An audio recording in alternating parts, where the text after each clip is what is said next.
Welcome to Live from the Archives, an ongoing series highlighting the holdings here at the Peters Township Public Library archives, located in the local history room on the second floor.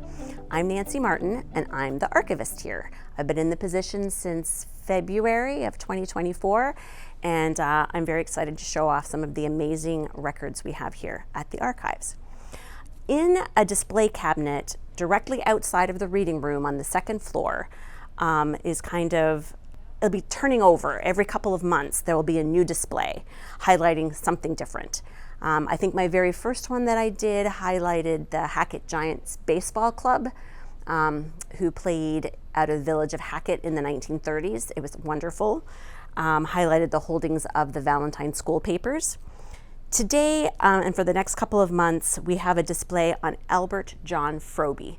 I'm sure most of you are familiar with the name, Froebe Road.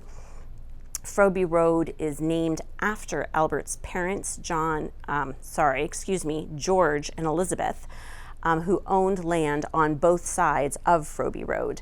In fact, his ancestor still lives in the house on Froebe Road. Albert was born in 1896. We have some wonderful pictures and assorted documents showing his life.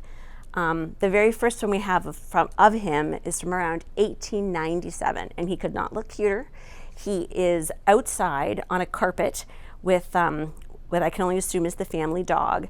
And what I think is wonderful about this picture is that Richard Froebe, who did one of the oral history interviews back in the early 2000s, he was an ancestor of Albert.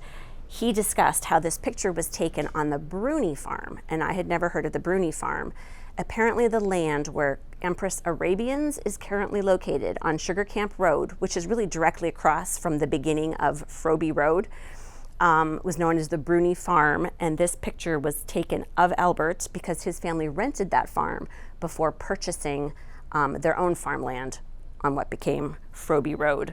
So I think that's kind of a cool story, and there's a picture behind them of a brick farmhouse that must have stood on the site of the farm. The next picture we have of Albert is from 1898, and he looks like a little old man, and it's a formal portrait taken at Fallert Studios on Pittsburgh's South Side. And I don't know what it is about Albert. I have a soft spot for Albert, I guess. Later on, we have a picture of Albert with his brother Earl from 1910. And Earl's about 13 years younger than Albert is. And it's just such a wonderful picture too, because at the time we're used to so many very serious faces, and both of them are smiling. And obviously Earl, who's probably under the age of 1, wasn't able to hold himself still long enough to get a perfect picture. There's definitely some movement going on there. But I looked at the census record from 1910, and I love that, you see their names and you see their ages, and that's good to know that they existed, but then you see a picture like this, and it really brings them to life, and I enjoy this picture so much.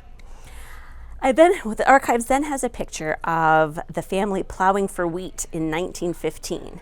At this point, Albert is 19, so Earl is 5 or 6. And I love that Earl is holding a dog that he has positioned on the plow, and they're preparing the field for the planting of wheat. It's just an amazing picture, like horse-drawn plow, way back. And then also from 1915, we have a picture of Albert putting on quite a pose on a horse named Dana. That was written on the back of the photograph. I know nothing else about Dana except that I'm assuming she was a horse on the Froebe farm, and there's a picture of Albert atop her. And like I said, I feel somewhat emotional about Albert, likely because he did not live a long life, and we'll get onto that in a minute.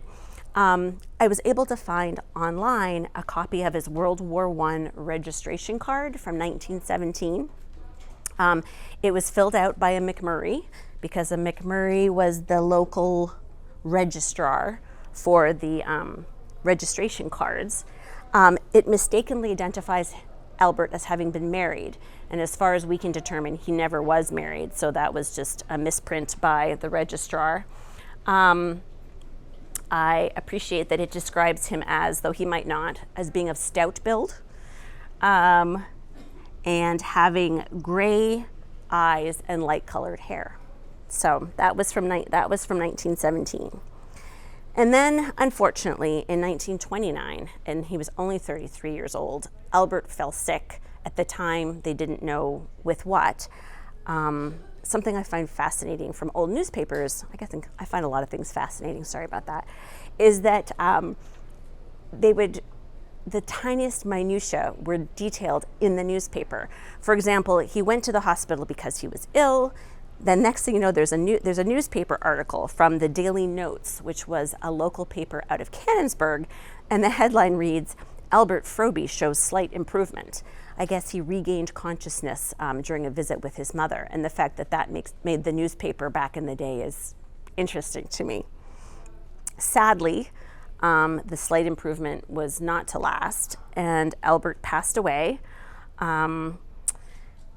So on Monday, July 22nd, the Daily Notes announced his death from meningitis, and he was buried at the Zion Lutheran Cemetery in Whitehall.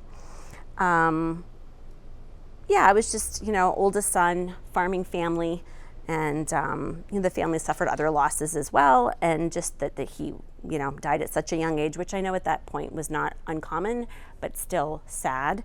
We actually have a copy, again, from online we found of his death certificate signed by the doctor and saying that the cause was tubercular spinal meningitis, was given as the cause of death.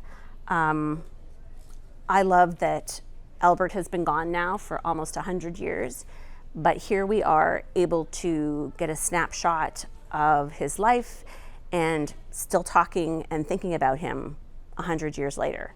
That's the power of archives, to make that connection with the past.